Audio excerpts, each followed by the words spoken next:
JBB's Final Thoughts, Episode 40. Well, that didn't go as planned. 2019-2020 School Year Recap, 4 years at Fitzgerald Recap, COVID19 Pandemic Recap. Joe Bustillos here. I began writing this post a couple weeks ago, just after I posted my last unit of the school year, Unit 15, Stop Motion Animation, Home Edition. I had introduced stop motion animation as an optional activity before we began remote learning, and immediately I began to explore how to translate this activity into a home edition activity. I've been doing online learning since I got my master's degree from Pepperdine Online in 2002. It was a bit of a challenge to work online in 2001-2002. Pepperdine gave us a list or standard of technology that we needed to have to participate in the program. It wasn't cheap, and it took a concentrated effort to get it all up and running. In part, the complication came from the university having to support every kind of Windows PC and Macintosh computer that came through the door the first time that we got together for a week-long face-to-face boot camp at the beginning of the school year, to test everything out before we went back to our homes across the country to finish the rest of the program online. When I went to work at Full Sail University in 2008, teaching in one of their fully online programs, they addressed the technology program by making a deal with Apple and setting up each and every student with a new MacBook Pro and needed software as part of their tuition. I'm sure that it was even more expensive, but a lot less heartburn working with one vendor versus whatever came in the door. One thing both methods had in common was months and months of planning, training, and testing of equipment and software before anything was ready to begin. Also, both programs from the beginning were designed to conduct education online that was expected to be of the same quality and scholarship as traditional on-campus programs. And it should also be noted that we were working with adults who chose to get their degree in an accelerated online program. Things were much different when CCSD Schools shut down in mid-March. On campus, my school was proudly one-to-one Chromebooks and had just upgraded all of the computers into 3 computer labs. Thanks, state testing. But right up to the day we left campus, it was still a bother to get my upper grade students to log into Google Classroom and successfully do the activity without my personal intervention. And that was when we were in the STEAM lab together with 11 computers, 30 iPads, and a good internet connection. Once school closures began, we quickly learned that the majority of our families did not have adequate technology at home to get the job done. Nonetheless, my fellow educators began calling homes, checking in on their students. I put together the spreadsheet where we could record which contact information was current and working, and we were all directed to post a record of every contact we made, the expectation being that we would reach each and every student every week, if not more frequently. Remember my previous frustration getting upper grade students to use Google Classroom when we were all together? Yeah, so I focused on getting student login accounts up and running and sharing that information with their homeroom teachers. The music teacher had been using Seesaw in the classroom, and it seemed to be a pretty good fit for the primary students. So most primary teachers worked together to get their students communicating on Seesaw, and the rest of us used Google Classroom. Then the local internet service provider, Cox, stepped in offering Wi-Fi for free for the first 3 months, and then $10 a month after that.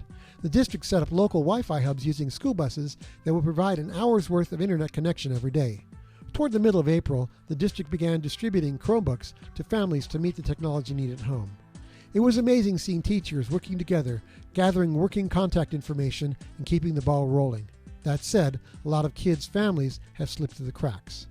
I had one 4th grader email me when I began writing this post, telling me to stop sending her or her mother stuff about stupid Seesaw. Out of 350 students, 96 checked in and participated. Whatever I was hoping to do with the last 9 weeks of the school year was reduced to mostly check-ins in this repurposed stop-motion animation unit. As proud as I am at the efforts I've seen my fellow teachers, this certainly wasn't how I hoped the school year would end. Sadly, this isn't anything approaching the quality of face-to-face education. Some think that it's foolish to entertain the notion that online or remote learning can ever compare to face-to-face learning. But I know from my own experience as an online learner and online teacher over the past 20 years that it can still be effective, useful, and life-changing. But you can't expect that to happen overnight or unplanned.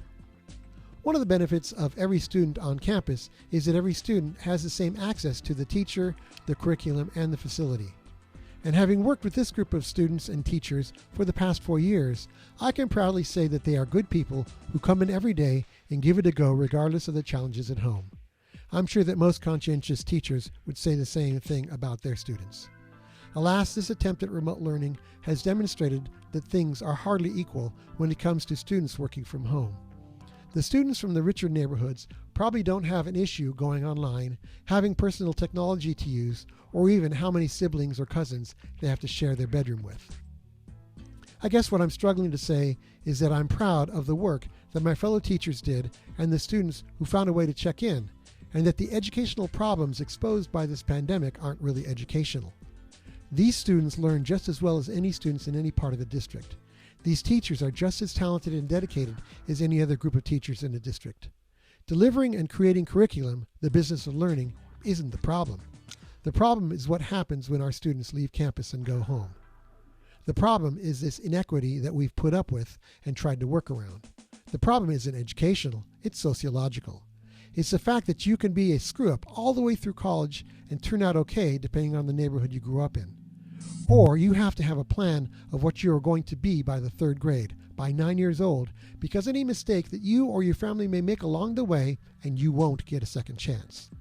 We work around that reality, but you really can't work around it when you can't contact the students because they don't have the technology at home, and they have to live in this unequal world. It's a huge problem, and everyone is going to want for things to return to the way they were before when we could work around the inequity. And while that is better than having 2/3 of your students never check in, this can be an opportunity to address much of what some might think of as an educational problems that are not educational at all, but our willingness to let many of our fellow citizens and those who come here for a better life, our willingness to let them get less opportunity than others based on nothing more than their damn zip code. It doesn't have to be that way. If you could do me a favor and subscribe to either my blog or to my YouTube channel, that would be grand. If you found this on Facebook and clicked the link to my blog to watch this, please scroll to the right of the blog page and find the black followjbbustillos.com via email box, enter your email address, and click the follow button. Then whenever I post a blog post, you'll get a message in your email inbox.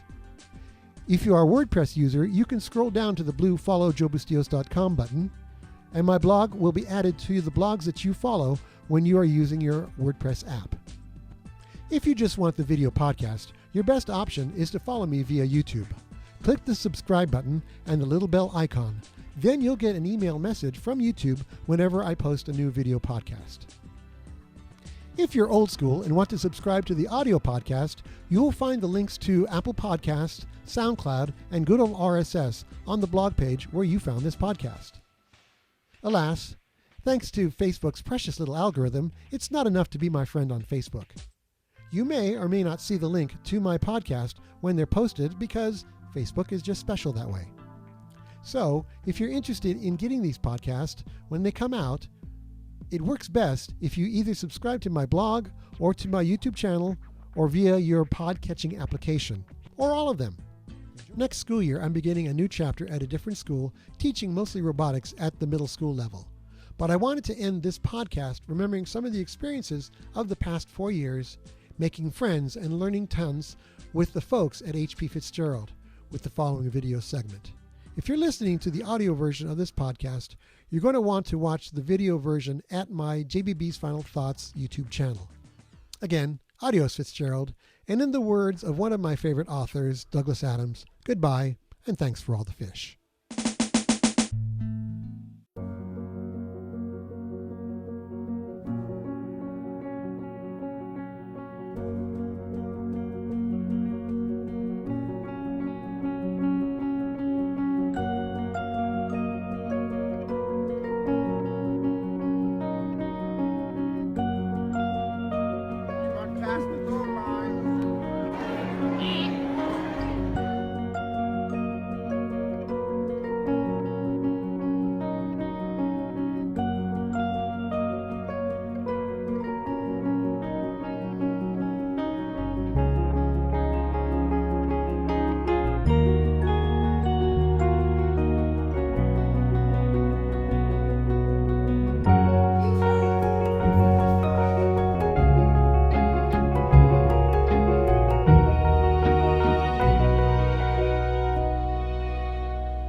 Same thing.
You guys are the first ones to get done and programmed. Great job.